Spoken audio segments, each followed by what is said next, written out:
cáncer de cuello uterino era más aparecida en realidad, ¿no? Porque tenía más incidencia. Ahora lo es la cáncer de mama.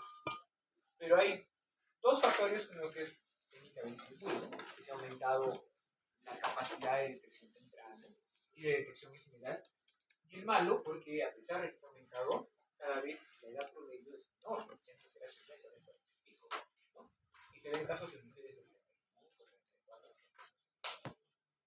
¿Por qué creen que ocurre eso? Porque no es como el cáncer de cuello uterino, no tiene nada que ver con infecciones. ¿Por qué ha aumentado la edad de que tienen hijos las mujeres? Ese es uno de los factores, porque tener hijos es un factor protector. El cáncer de mama está muy relacionado con la estimulación estrogénica, tanto como los fibroadenomas, como la enfermedad fibroquística, ¿no? Y como los miomas, por ejemplo, abajo. Por ese motivo, como se pospone la maternidad, cosa que tú está mal, pero eso hace que haya una intervención estrogénica sin oposición, ¿no? Entonces, otra cosa también es el uso de anticonceptivos sin oposición, o que no sean combinados. Por ende, la capacidad de poder, digamos, de los océanos sube. Y hay algo que no nos atañe mucho, porque, bueno, gracias a Dios todavía, pero que también influye en otros países que son más desarrollados. Y es que, ¿dónde se produce el estrógeno? Los estrógenos, ¿dónde se producen? En la mano, el hígado. ¿Dónde se producen?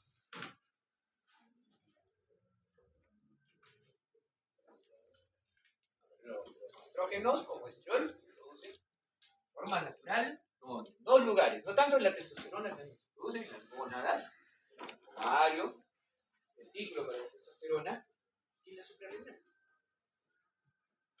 Sin embargo, la grasa puede producir estrona, ¿no? Que es un estrógeno débil, pero de características estrogénicas. En este momento el aumento de peso también está relacionado con un aumento de peso. Entonces, aumento de peso, mantenimiento mental, el prototipo de una monjita, cáncer de mama.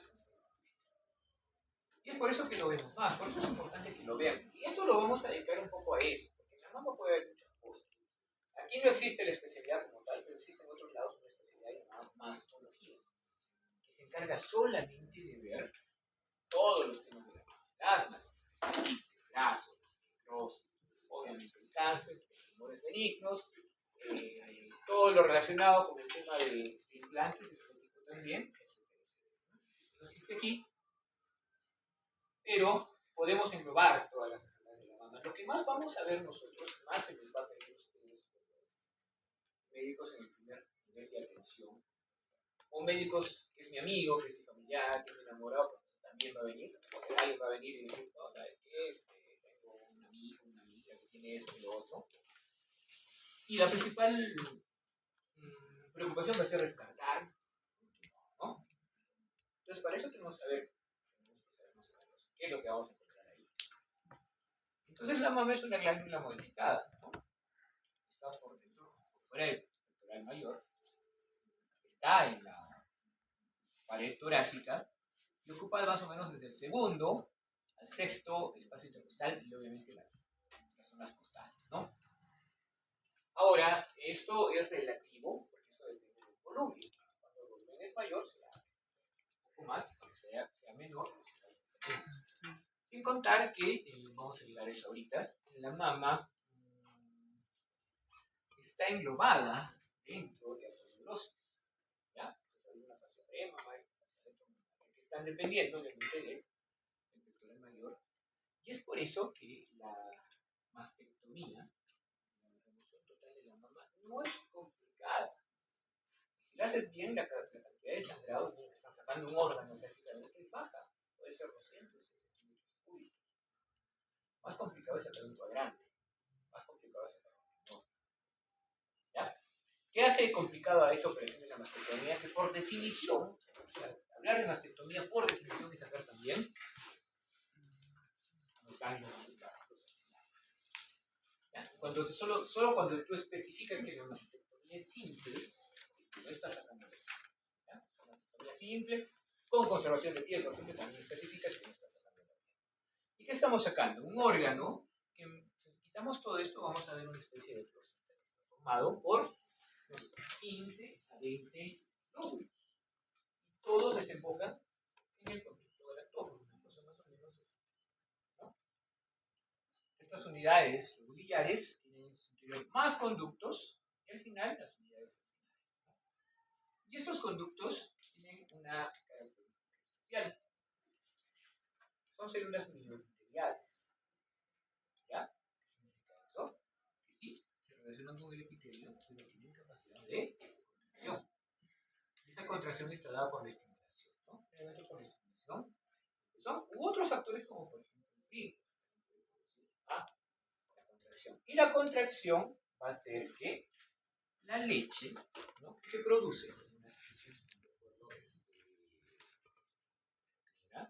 no recuerdo bien eso, pero la leche va a salir por los conductillos, ¿no?, a varios agujeros que están en el pezón. No son uno, sino son varios y cada uno tiene una hidratación llamada el lactógeno.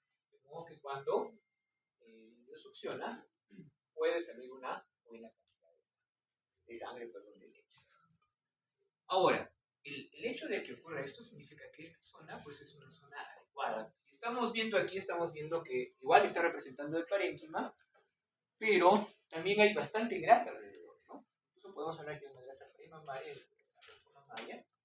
Y entre las dos horas de la fase de la mama hay varios tabiques, ¿no?, que al final se insertan en la piel y que se van a llamar los ligamentos secundarios. Por si acaso, por anisotropía, en una ecografía se puede realizar la anisotropía. La reflexión de estos tabiques va a dar lugar a sombras. Entonces, cuando vemos una sombra por ahí, muchas veces es un tabique. Todo se relaciona con la piel. Básicamente esa es la estructura de la mama. Y esa estructura, así como es en un órgano pequeño, sí es reproducible. Lo único malo es que la forma de reproducción de esta anatomía es de difícil interpretación. En realidad la mama, por ser grasa, ¿ya?, tiene dos densidades básicamente. Tiene grasa y tiene densidad agua. Entonces, con un aparato de rayos X, baja energía, podemos obtener buenas imágenes. Y como les pregunté en el examen, uno de estos exámenes con relación a rayos X, si nuestro receptor está pegado al objeto que nosotros queremos ver, entonces la imagen es más nítida. Entonces, acá ponemos la mama y acá bajamos el compresor. Entonces la mama se comprime, se extiende y nos da una mucho mejor imagen. ¿Y por qué me interesa eso? Me interesa porque no solo quiero ver ahora densidades de agua y densidades de grasa. Me interesa porque quiero ver densidades de hueso. Las calcificaciones, si bien es cierto, muchos son benignas, se relacionan en buena medida con tumores tempranos, ¿no? Y eso es importante para el tamizaje. La idea del tamizaje es ver lesiones que no son palpables, que pueden estar incluso dentro de los conductos. ¿Han visto cómo son los conductos? Cuando la lesión está dentro de los conductos es muy posible tener calcificaciones, ¿no? Son de tipo forma, ¿no?, una hilera. Entonces, este aparato, el mamógrafo, que están viendo que tiene un receptor, que está en esta zona, que está con el compresor, que acá está el rayo, ¿no?, bueno, el tubo, que tiene que ser con un ánodo de molibdeno, que en la parte de atrás tiene que haber muchas estructuras raras, sí o sí, tiene que haber, si es que usamos placa, una placa solo con ilusión por un solo lado, te da unas vistas muy buenas de la mama, siempre y cuando la sepas interpretar, ¿no? Ahora, hay muchas formas de utilizarlo, pero para el tamizaje, porque para diagnóstico es otra cosa, ¿el tamizaje qué es? Básicamente, o seleccionar, ya me quiero detener aquí todo, hacer un tamizaje, seleccionar dentro de una gran población un examen que nos permita aplicar otros exámenes, ¿no? Como el ELISA. El ELISA sale positivo a los que tengan VIH. Vamos a tomar una prueba confirmatoria que no toma yo. Las características de un examen de tamizaje que tiene que tener una gran sensibilidad. La especificidad se la podemos dejar al examen después. Que tiene que tener un costo asequible, que puede tomar la gran cantidad de la población, no debería generar estrés.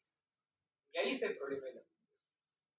Muy bien, entonces la mamografía sí tiene una gran sensibilidad, así nada más que el 80. Necesitamos mamografías, por ejemplo, de alta resolución o digitales, aumentan más de 80. Si utilizamos con contraste, aumenta más de 90. Si usamos tomosíntesis, aumenta hasta 100. El único problema es que no es sensible para las situaciones. ¿Ya? Entonces, para diagnóstico hay un montón de cosas que podemos hacer, pero para tamizaje solo son dos proyecciones importantes que vamos a tener. Si necesitamos más, es el cráneo caudal, que significa que la mama se pone acá, la aplastamos, y la lateral medio oblicua, o digo media lateral oblicua, que la mama la ponemos acá y la aplastamos así. Y tomamos la incidencia. ¿Ok? ¿Y qué vamos a obtener?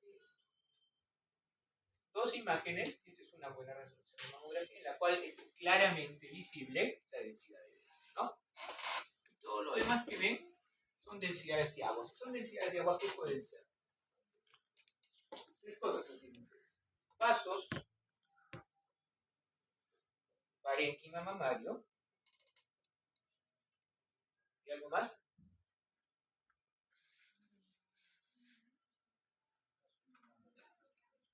Claro, o sea, ahí está todo, ¿no? En el parénquima estamos hablando de tejido fibroglandular, conductos y vasos. ¿Ya? Eso quiere decir, bueno, los vasos generalmente no tienen mucho problema en la mama. Ustedes deben recordar, no se lo voy a dar el examen, pero para poner un ejemplo, que por aquí hay un plexo venoso, ¿no? Un plexo de Henle, que las personas que tienen diabetes es visible. O cuando se está dando de lactar o la mama es también es visible. Entonces la red venosa es bastante rica. Arterial también, todas vienen generalmente de la interna externa. Pero no dan mayor problema. Los conductos sí. ¿Por qué? Si bien es cierto se nos fija en la dilatación, no se mira la dilatación, pero puede haber dilatación de los conductos. Lamentablemente, como es la suma de todo, no podemos ver esto. Siempre tenemos una opción B que lo podemos encontrar. Entonces, todo esto, esta densidad de agua, son vasos tal y tejido fibroglandular. ¿Ya? Tanto aquí como acá. Ahora, ¿están iguales? Porque un criterio es la simetría entre las dos partes fibroglandulares del no está. Entonces, ahí tenemos que volver a ver esto. Y esta es una proyección cráneo-caudal en la que estamos viendo, si esta es la derecha, esta es la parte externa, esta es la parte interna. ¿No? Igual en la izquierda es la parte externa. Los cuadrantes externos, cuadrantes. En la otra proyección, nos vamos a guiar por la sombra del pectoral. En esta proyección obliqua, ¿no? Esa es la sombra del pectoral. Por ende, la región axilar está en esta zona. ¿Sí? Entonces, empezarían las regiones más externas. La grasa, el tejido fibroglandular, que ya vimos antes. Y, como ven, la disposición es bastante buena. Y acá, en esta proyección, se parece mucho más esta mama esta, ¿no? Entonces, para decir que son asimétricas, siempre tenemos que tener las articulaciones. Si no, queda que es relativo y que la otra tiene una densidad, ¿no? Una densidad aumentada. Cuando una masa que veamos por ahí aparece una proyección, en otra no, hablamos de una densidad. ¿Ya? Si aparecen las dos proyecciones, hablamos ahí sí de una masa. ¿Y por qué hablo de densidad? Porque con el tiempo, la cantidad de tejido fibroglandular, y no solo con el tiempo, sino con el ciclo menstrual, la cantidad de tejido fibroglandular puede aumentar. Entonces, de ahí está la idea de que si yo quiero tener una buena mamografía, debería tener poco tejido fibroglandular. Entonces, eso nos condiciona a dos cosas importantes. En mujeres jóvenes, ¿no? Tienen bastante tejido fibroglandular. La mamografía no es una. No, que les hay otros que no lo ven mucho. Entonces, generalmente los protocolos de mamografía para tamizaje empiezan alrededor de los 40 o 50 años. ¿No? Ahorita en salud ha tomado los 50 años. Para el MINSA son 40 en relación a la Colegio Americano. ¿Ok? Entonces, entre esas dos edades está el inicio. ¿Por qué? Porque esa edad ya debe haber disminuido la cantidad de parénquima. Pero hay otro factor que hace que aumente el parénquima. ¿Cuál es? El momento del ciclo ovulatorio. Entonces, si la tomas en la ovulación, lo tomas después, pues probablemente intermedio. Así que tenemos que tomarlo en el primer tiempo del ciclo. Generalmente del día 7 al día 14. Eso es bueno para la mamografía, pero es imperativo para la resonancia. ¿Ya? Y la idea es comparar. ¿Cuál es el objetivo del tamizaje? En general, no solo de mama. Seleccionar una población a la cual le voy a aplicar un examen más costoso, más complicado, pero más específico. ¿Ya? Y en el contexto del cáncer de mama, ¿cómo se llama el examen? Es igual que en el cáncer de uterino. Biopsia. ¿Ya? Para todo tumor, la biopsia es la definitoria. Entonces, yo no voy por la vida metiendo la aguja a todo el mundo, porque voy a gastarme mucha plata, mucha gente se hace social, y al final no voy a aumentar tal vez la cantidad de cánceres que me pueda dar. No es una estrategia. Pero si yo elijo una cantidad de población que sí podría tener, ahí sí podemos aplicar. Entonces, para próstata, para tiroides, que tenemos la ecografía, para cuello uterino, aquí, esa es la idea. ¿Ya? Seleccionar pacientes que van a ir a un examen confirmatorio que básicamente es una biopsia, sea chuchur, sea aguja fina. Entonces, para eso tenemos que comparar en el tiempo. No solo de esa forma, ¿no? Sino cómo estaba antes y cómo está ahora. Que básicamente, si ustedes ven, no ha cambiado nada. Como no ha cambiado nada, entonces podemos continuar tranquilamente. ¿Y por qué les digo eso? Porque esto no se divide en esta lesión es, esta lesión no es, ¿no? Entre esas dos cosas, que sí existen, hay un gris que se llama esta lesión existe pero no es, esta lesión podría ser de repente tal vez. Y una cosa grande que dice esta lesión es, pero tal vez no, esta lesión es muy probable que sea, esta lesión tengo un 95% de probabilidad de que sea. Y la idea es jugar con esas partes para hacer definitorias. Por ejemplo, el BIRATS 4C, que es básicamente una lesión de aproximadamente 90-95% de probabilidad de que sea cáncer, mejor la llevo a la biopsia. En cambio, el BIRATS 3, que es una lesión que tiene una probabilidad menor del 2%, mejor lo observo. Pero yo lo observo un tiempo y ahí tengo que definir. Si no cambia nada, la paso al BIRATS 2, que es una lesión benigna, pero que no hace nada. Y si ha cambiado, la paso a un BIRATS 4. Y ahí la sigo viendo.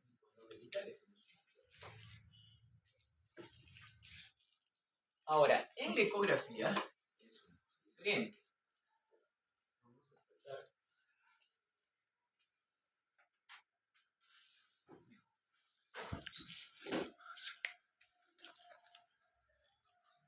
Si han visto las imágenes de la anatomía, me pueden decir qué es esto. ¿Esto qué es?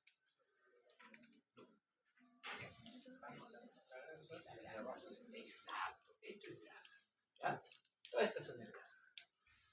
¿Por qué? Porque tiene dos septos, por ahí podríamos ver un ligamento de Cooper, a veces vemos como los ligamentos de Cooper retraen la piel. No confundir porque a veces el tumor sí tiene desbordar. Esta parte citocogénica sí es tejido fibrinoso. ¿Ya? Y esto, entonces, ¿qué sería? Músculos. ¿Qué músculo está ahí? El pectoral. El programa menor también está, pero no se va a ver así. Y eso es lo importante. Miren esta línea, hasta acá, se rompe. Entonces, ¿qué me puede decir qué es eso?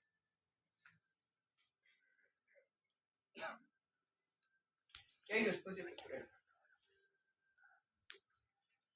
Después del pectoral está la pared costal. La pared costal está definida por costillas y músculos intercostales. Son iguales que este, pero más finitos. Y debajo, ¿qué tenemos? El pulmón. Ya no se mira nada, hay una especie de sombra, pero cuando nosotros lo vemos en tiempo real, esta zona tiene que hacer esto. Tiene que deslizarse, ¿no? El sliding que hace eso nos indica que eso, ¿no?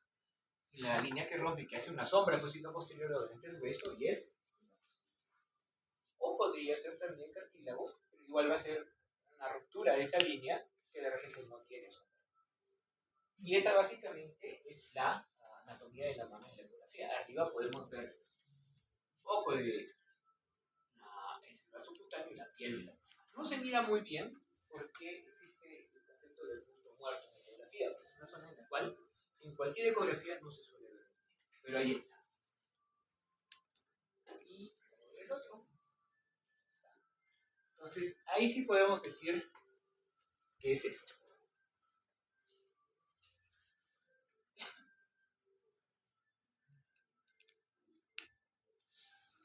Está básicamente lo mismo. Esto es grasa, ¿no?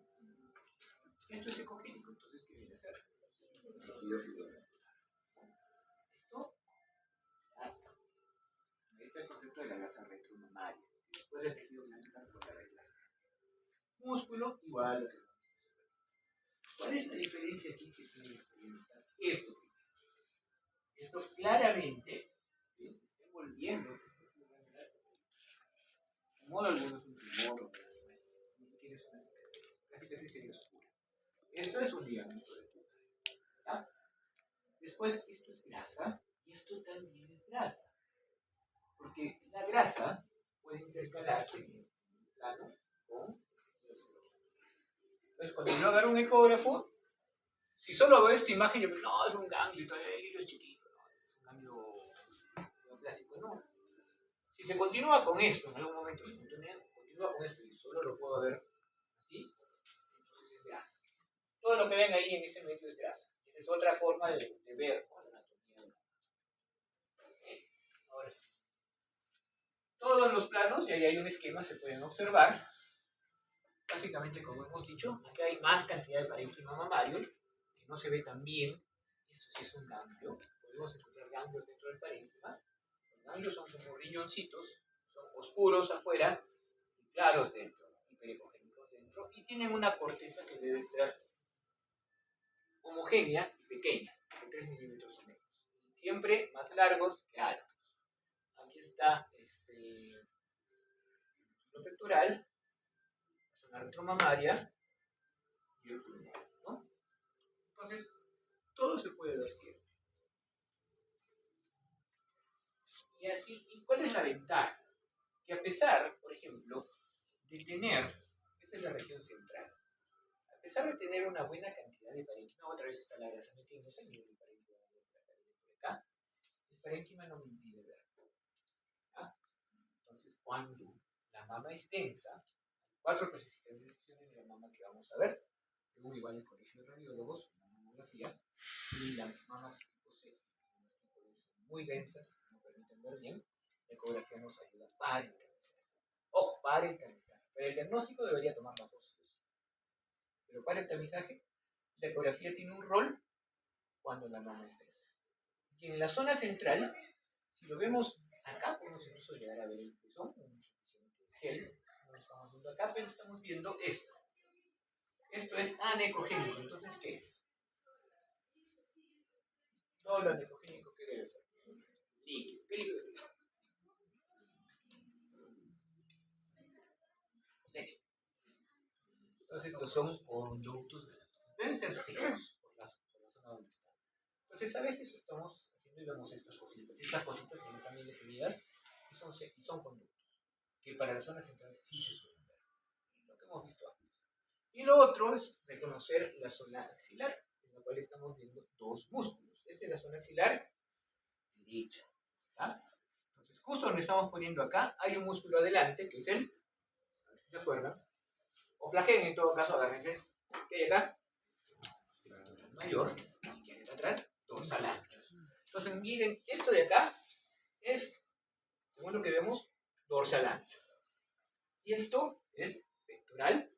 Entonces, este es el hueco axilar. Esta bolita, aunque no se nota bien, es un vaso. Debe ser la vena axilar. Todo esto es grasa. Y ahí es donde debemos buscar ganglios. De hecho, este de aquí es un ganglio. ¿Ya? Pero está bien. Los ganglios pueden salir por cosas tan triviales como vasculares. ¿Por qué? Porque hay inflamación. Pero deben ser ganglios les dije, más largos que altos, con centro hipoecogénico, corteza hipoecogénica, que no queda más de 3 minutos. Cualquier otra cosa ya es sospechosa. A ver si lo vemos acá. Y esta es la anatomía normal de una.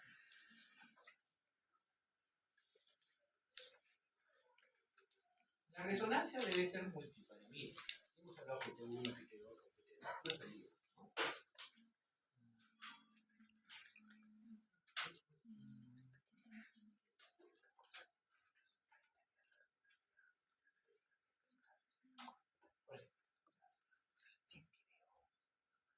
Esta es una resonancia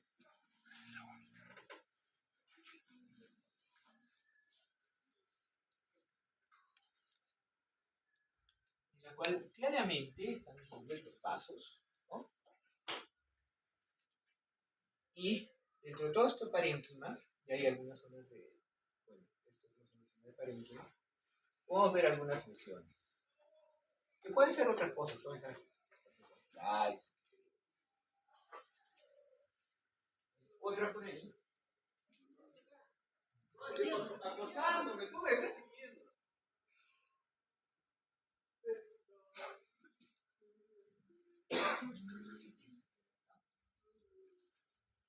Otra proyección en la cual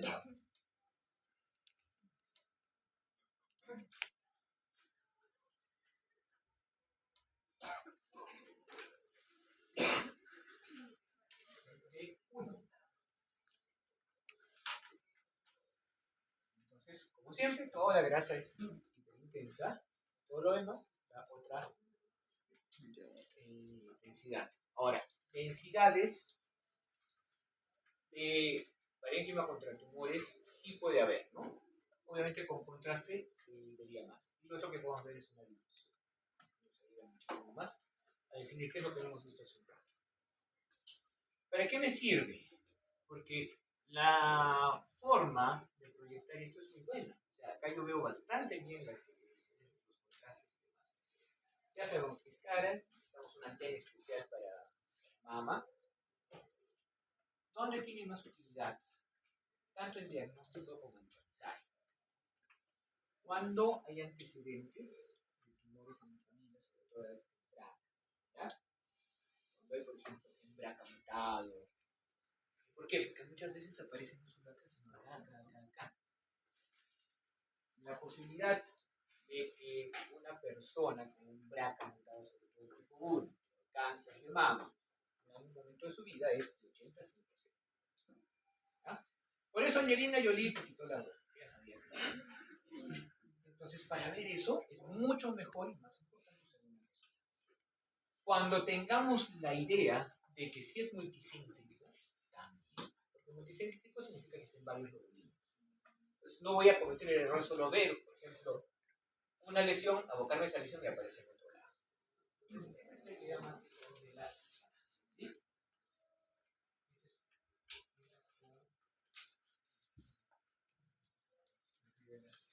La grasa.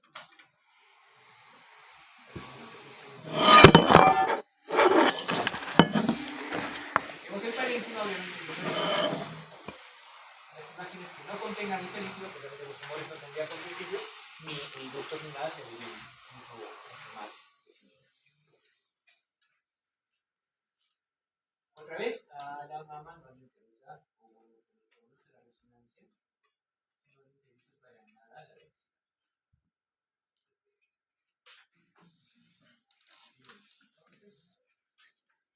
Ahora, detección temprana, 40, 50 años, 40 es lo que nos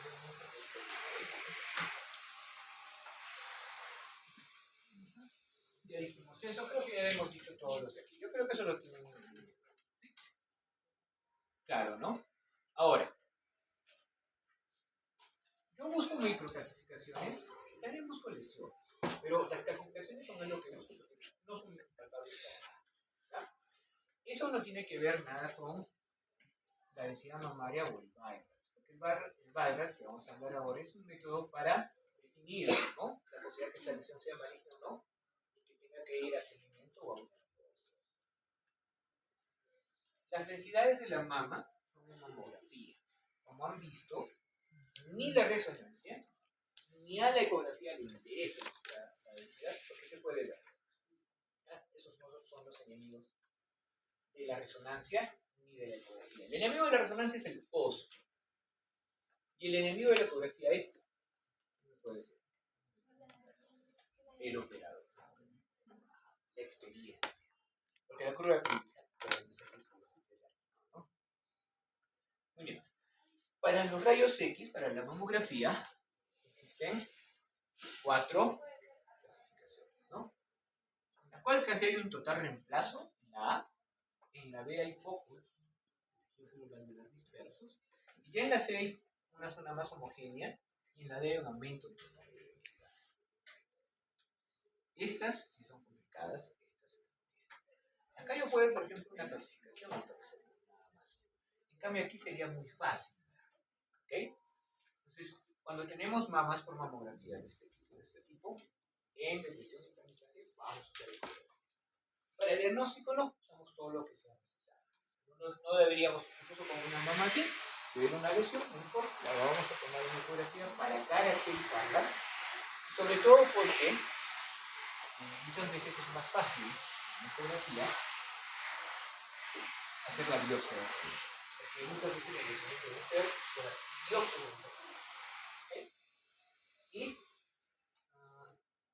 bueno, antes de hablar del Barras, hablemos. El Barras lo que es un método de ver la forma en cual estas lesiones, como les digo, o no existen, o son benignas, o tienen cierta probabilidad de malignidad. Para eso, recuerden que la densidad puede ser un quiste, puede ser un adenoma, puede ser un tumor, puede ser una necrosis grasa, en cuyo caso no sería tan una más para la densidad de la grasa. Entonces, lo primero que tenemos es identificar que sea una masa. Ya les dije, si aparecen las dos proyecciones que hemos tomado, sí es una masa. ¿Ya? Igual, en una ecografía en general, ¿no? Si una cosa rara en una tomografía aparece en una proyección, está en la otra. Y vamos a hablar de sus bordes. ¿Ya? Su forma, en todo caso. Acá son los bordes. Estos bordes son redondos. Hay un halo, ¿no?, que también es un signo de que los bordes son bien definidos. Y estos bordes son poco definidos. Y esto son bordes de la anterior, que hablamos de cáncer de pulmón. Esto tiene un nombre, ¿no? Bordes espiculados. Son como espinas. Y eso habla de la desmoplasia. La desmoplasia ocurre cuando el tejido está siendo infiltrado. El tejido tiene una cápsula, no está siendo infiltrado en su mayor parte. Por ese motivo, cuando yo encuentro la lesión espiculada, lo más probable es que sea un tumor maligno. ¿Ya? Estas clasificaciones medio raras podrían confirmar eso. Entonces, hay que ver los bordes, hay que ver la forma. La forma redondeada es muy sugerente de quistes, por ejemplo. La forma ovalada sería muy sugerente de fibroadenomas. Una forma irregular ya puede ser otra cosa. El tamaño, la localización también es importante. Y así describimos una lesión que después le podemos asignar cierto grado de, por así decirlo, peligrosidad en la clasificación Bayer. Y lo otro que queremos ver son calcificaciones. Entonces, calcificaciones que se pueden ver bien en una mamografía, digital, en una mamografía con contraste, las podemos clasificar en las que son claramente benignas, las que pueden tener sospecha de malignidad. ¿Ya? Y las que son claramente benignas son, por ejemplo, las que son centro-radiolucentes, las que son como cáscara de huevo, que indica que esta lesión, por ejemplo, el adenoma, se está calcificando, y que ahora se llaman todas en anillo, y las redondas, sobre todo si son grandes. Si son puntos o redondas grandes, parecen estar bien. En cambio, las sospechosas son, en primer lugar, heterogéneas o amorfas, que no tienen una forma bien definida, o estas, que son pleomórficas, varias formas, pero finas, o las que son intraductales o las que tienen un patrón, ¿no? Como estas de acá. Las van a ver mejor en su diapositiva que está ahí. Hay clasificaciones puntiformes y cada una significa algo. Por ejemplo, en este caso, hablemos de estas más dos. Si siguen un patrón de puntitos, significa que han aparecido dentro de un ducto. Y eso se relaciona con un carcinoma intraductal, ¿no? Como así. El carcinoma ha crecido, el carcinoma va a crecer ahí, va a tener que ser alimentado a través de difusión, porque dentro del ducto no tenemos vasos. Y por definición, un carcinoma ductal no pasa la membrana, ¿no? Así como el epitelio tiene una membrana, también los ductos tienen una membrana basal. Así que por difusión va y la difusión a veces no es suficiente, entonces va a haber necrosis de ciertas partes y calcificación, ¿no? Eso se correlaciona con la histología, en algún momento la hablarán, pero aparecen calcificaciones. Entonces, hay dos cosas que sí son muy importantes, o tres. Lesión redondeada probablemente sea benigna, ¿no? Lesión ovalada probablemente sea adenoma y sea benigna. Lesión espiculada debe ser maligna. Y calcificaciones multiformes deben ser malignas, pero nunca se sí. Que también se tiene que asignar un rango elevado. Y el BIRATS mamográfico es básicamente, BIRATS 1, que no tiene ninguna lesión, ninguna en general, lo pueden ver ahí. La mama puede ser asimétrica, pero es que son en dos proyecciones diferentes de la misma mama, ¿ya? Estas clasificaciones no entran al juego. ¿Esa proyección cómo se llama? Oblicua. ¿Por qué? ¿Por qué es oblicua? ¿Cómo la puedes distinguir? ¿Ya? Ojo con eso. Si veo de esa forma pectoral, esto es la oblicua, ¿ya? La media lateral oblicua.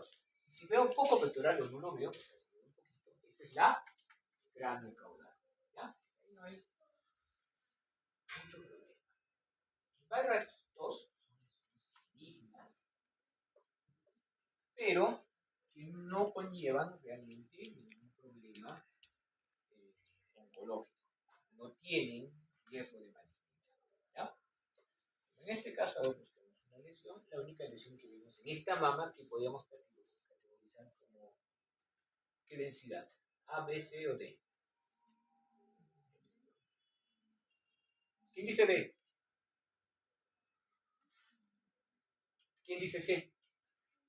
¿Ya? ¿Sí? La podemos clasificar entre B y C. Deja ver, pero sí es una aumentada, ¿no? Y hay una clasificación grande, uniforme, puede relacionarse con varias cosas, pero ahí está. Y lo podemos relacionar con varias cosas. Y ahí queda, porque es una clasificación única. De todas maneras, si la vemos en un control de un año, sigue ahí, sigue varias cosas, ¿no?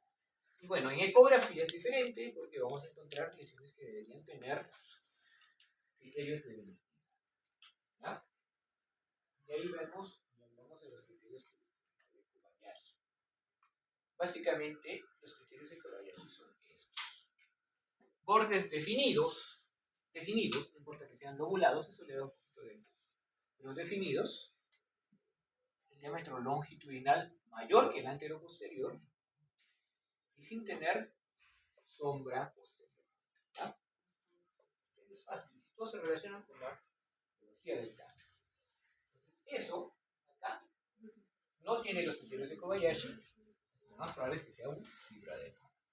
Los fibroadenomas no solo son ovalados, pueden ser lobulados. Y esto tiene un poquito de refuerzo posterior, en esta zona debería ser tiene refuerzo posterior. Eso significa que lo más probable es que sea líquido. Entonces sería un quiste redondo. Ya, si me ponen quiste a secas, es como es un quiste. No, los quistes, donde sea, los podemos clasificar en simples y complejos. ¿Ese es un quiste? Sí. Simple, ya está. Y eso también es un BIRATS 3. El BIRATS 3 tiene un riesgo de malignidad ya, pero es poco. Es como del 20%. Y lo ideal sería que lo definamos que es más maligno o que no es maligno. Entonces se hace un seguimiento que generalmente va a los 6 meses, a los 12, a los 8, hasta los 24. Pero ya para el año deberíamos tener una idea.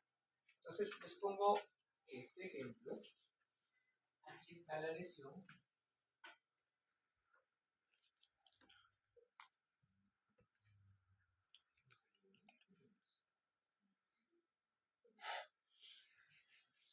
Ahí está la lesión, ¿sí?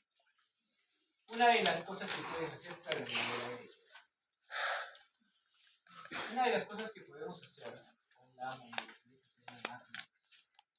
¿okay? Una lesión lobulada, pinta para un filoadenoma,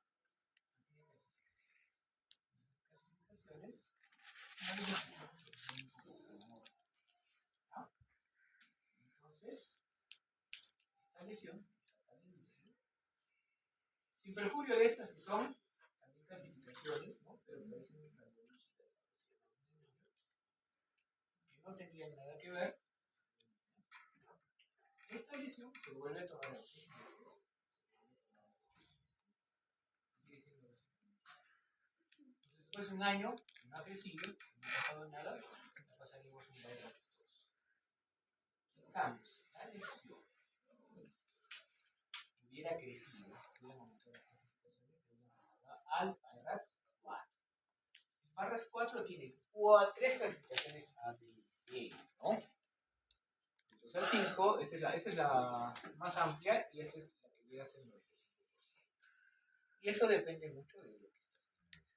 ¿No? Por ejemplo, esta lesión está medio especulada, pequeña, podríamos clasificarla como un 4C. Y si la vemos incluso con clasificaciones con mayor razón, ¿qué hacemos con estas lesiones? Tal vez al 4A la podemos seguir un tiempo. Es como, por ejemplo, las lesiones intraepiteliales de bajo grado, ¿no? Para el cáncer reproductivo. Las vamos a seguir tal vez 2 veces, 6 meses, 2 años. Lo ideal es que los 6 meses se continúa la lesión, se aplica el tipo de tratamiento. Entonces acá, de repente al R4 lo seguimos 6 meses y si sigue ahí le vamos a hacer una biopsia. Al B y al C le vamos a hacer una biopsia. ¿Ya? Y con mayor razón el Byrax 5, igual la posibilidad es mayor del 95%, o sea que está cantado que esto tiene estimulación por todo lado, ¿no? Eso, mucha pinta de amor. Esto que tiene bordes irregulares, ¿ya? Y que tiene en esta zona también especulaciones, bordes irregulares, está claro también que es una lesión Byrax 5. ¿Y qué serían estas cositas que ven acá? Están yendo para arriba, son ganglios linfáticos, ¿ok? Y ahí queda un vacío, porque el manejo del cáncer es axila negativa y axila positiva, ¿ya? Pero ¿qué haces cuando tú no palpas los ganglios? Pues los ves en tu sangre. Lo ideal sería ver una forma, ¿no? Y ahí podríamos hacer una punción, pero por eso tendríamos una ecografía. Si hiciéramos una ecografía o inicio de la ecografía, veríamos esto. Me imagino que la lesión la pueden ver, ¿no? No como la lesión, está la lesión. Oh, la lesión de la ecografía. Es más anterior posterior que longitudinal, ¿no? Tiene bordes poco definidos, miren aquí, miren aquí. Y por otro lado, es heterogénea, que es otro factor, ¿no? ¿Y qué más? ¿Qué nos faltaría? Y por aquí sí presenta sombra posterior. De todos los intereses que vaya. Para ecografía, eso también sería un Byrax 5. La lesión, se hace una biopsia y después se hace el tratamiento. No, porque no se saca si ya sabemos que está ahí. Porque los tumores pueden tener linfáticos, pueden tener afinidad por los receptores exogénicos o exterogénicos o no, o pueden haberse desdiferenciado. En el sentido de que la mayor parte de cánceres o son de los lobulillos o son de los ductos. Y dijimos que los ductos son ductos bioepiteliales, ¿no? Y cada vez que una célula cancerosa empieza a perder características de diferenciación, se vuelve, por así decirlo, más primitiva. Entonces, muchos de estos cánceres también expresan un receptor que solo aparece en la piel, ¿no? El HER2, de forma natural. Y el que yo sepa de inicio, antes del tratamiento, si tiene HER2 positivo, si tiene receptores positivos, positivos, su grado nuclear y todas esas cosas, me ayuda a plantear el tratamiento. Muchas veces, o pocas veces, mejor dicho, lo más conveniente es operar. Y eso nos ayuda mucho a plantear el tratamiento. Primero, quimioterapia o terapia biológica y después la operación, o de frente vamos a la operación. El BI-RADS6 es la imagen de una lesión que ya tiene biopsia, que está confirmada. Lo mismo acá, miren, bordes poco definidos, heterogéneas, especulaciones y una sombra posterior grande. Todos sentimos de color. Y acá otro tanto, ¿no? Porque esta es la lesión, tiene su clasificación adentro, en las dos proyecciones. Entonces, eso es un BI-RADS6. Ahora, algunas lesiones más o menos características, los fibroadenomas,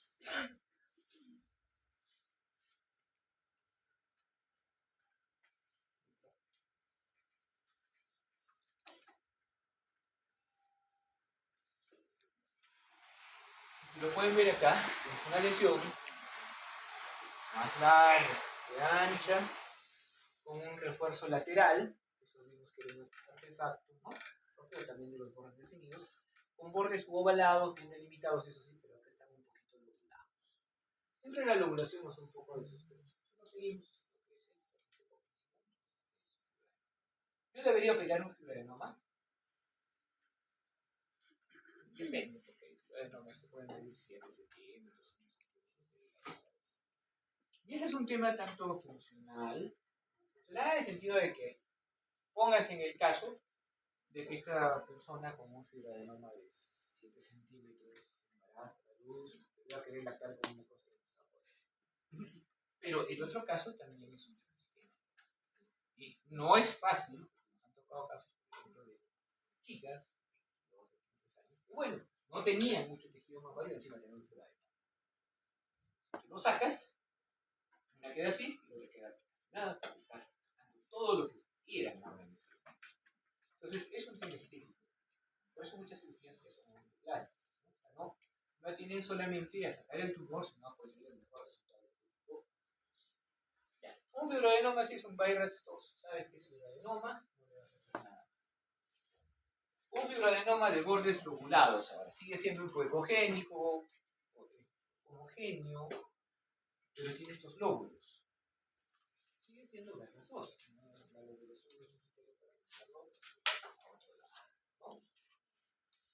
Un quiste casi simple. ¿Por qué no es simple?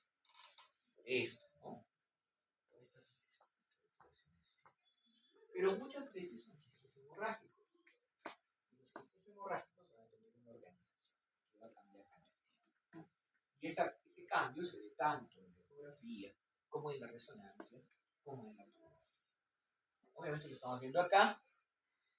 Y tiene todos los demás criterios. Es bien delimitado, tiene bordes bien delimitados, tiene refuerzos posteriores, aunque es un quiste. Y si tiene calcificaciones, por ejemplo, las vamos a encontrar aquí, conocidas como la leche cálcica, que también ocurre en el riñón, ¿no? Son puntitos hiperecogénicos que si uno mueve o opera se van a mover un poquito. Y eso también es una razón. La ectasia ductal. La ectasia ductal es esto. Entonces, ven como una salchicha. Los ductos se suelen ver, ahora se están viendo mucho más grandes. Y generalmente son porque hay una lesión que está deteniendo en esa zona del ducto. A veces puede ser por una enfermedad fibroquística, pero las más de veces es por un papiloma. Este papiloma intraductal. Este papiloma sí podría ser maligno. ¿Qué puede producir un papiloma? Una secreción que ya no es leche, es una medida verdosa, que es francamente hemorrágica. Si es hemorrágica, yo también voy a pensar que es maligno. Entonces, esto ya no. La ectasia por sí, si la encuentro y no encuentro el papiloma, podría considerar que es un BI-RADS 2 o 3. El papiloma ya por sí debe ser un BI-RADS 3. Siempre tiene un riesgo de mortalidad. Pero si lo unamos a la clínica, podríamos llegar a un 4 bajo, ¿no? Entonces, el papiloma se le sigue y se sigue ahí. Es el único problema del papiloma si no se le biopsia. Y no va a salir solito, sino va a salir en un pedazo de la mano, ¿no? Entonces, por eso hay que estar siguiéndolo un poco para ver cómo va. La mastitis. La mastitis, lamentablemente, suele cumplir, porque esto es. Acá sí, está un poco definido, acá está definido, pero es heterogénea, suele ser más alta que larga, puede tener hasta ciertas zonas de especulación. Entonces, cumple mucho los criterios de Kobayashi. Y es más, una mastitis a veces enmascara una neoplasia. Acá yo entiendo que es una mastitis más, ¿por qué? Y abscedada, porque la vascularización del Doppler está por afuera. Si estuviera dentro ya no. Aún así, me queda la duda. Cuidado con una mastitis. Tratamiento antibiótico, tal vez 1 o 2 líneas, 3, y volver a ver. Si la mastitis no se ha resuelto lo suficiente, entonces se puede operar y sacar todo. Y se debe examinar. Porque muchas veces la mastitis que no se resuelve, en realidad, otra forma de mastitis sin abscedar, lo único que vemos es que cierta heterogenicidad de la zona, y ojo que esto no es parénquima, esto es grasa. Cuando hay una inflamación, la grasa circundante suele tener una reacción. En la ecografía se ve como hiperhidrogenicidad. Esto pasa aquí, pasa en el abdomen con la apendicitis, pasa en cualquier lugar que tenga grasa. Y en la axila lo que vamos a buscar es adenopatías. Ya vimos un ganglio más o menos, acá vemos un ganglio. Este ganglio que estamos viendo tiene un hilio que está bien, es más largo que ancho, está bien. Pero en esta zona hay demasiada corteza. Primero debe ser homogéneo, ¿no? En su espesor, y no lo es. Y segundo, que tiene más de 300. Entonces, es un ganglio sospechoso. Puede ser grande, ¿ya? Porque un ganglio de más de 15 milímetros ya es grande, un ganglio de 2 centímetros es grande. Pero puede tener la corteza delgada, debe ser reactivo, debe ser inflamatorio. Yo lo pondría como BRAS 3, ¿no? Ahora, si es pequeño, como BRAS 2. Pero este es un BRAS 4 porque ya tiene una probabilidad de ser mayor. Y este sí debe ir a una punción. En este caso, sí tiene una punción y sí tiene esto. Entonces, básicamente, con eso yo diría que es un BRAS 4. Y este es otro ganglio. Pero no parece, ¿no? Entonces, para que vean lo que puede pasar, acá está el hilio, pero todo esto es el ganglio, todo está reemplazado. Probablemente no sea un carcinoma de mama, ¿no? Porque sea hasta un linfoma que ha crecido, pero alguna vez hemos visto ganglios grandes. Pues básicamente es eso, 5. ¿Ya? Una imagen que no es un ganglio normal, con un montón de vascularización, incluso hasta la corteza, sí es un BRAS. ¿Ok? Y ahí tenemos un BRAS5 de cáncer, para que vean cómo es en su esplendor, por así decirlo, los criterios de Kobayashi, ¿no? Bordes poco definidos, especulaciones, ¿no? A veces está como tomando un ligamento de Cooper, pues está yendo por ahí, acá también tenemos sombra posterior. Y eso es un carcinoma. Y eso ya es definitorio. Eso es básicamente el contenido de ahora, chicos, porque, como les digo, hay muchas más cosas que la microcelular, los quistes, pero la idea es que reconozcamos la potencialidad de las lesiones que pueden ser malignas para hacer lo apropiado. ¿Qué es lo apropiado? Si ustedes no son los oncólogos, lo apropiado es derivar. ¿Ah? Pero yo no derivo lo que no sé. Por eso es importante reconocerlo. Ok, chicos. Quedamos así. Entonces recuerden, para la evaluación tienen que estar aquí.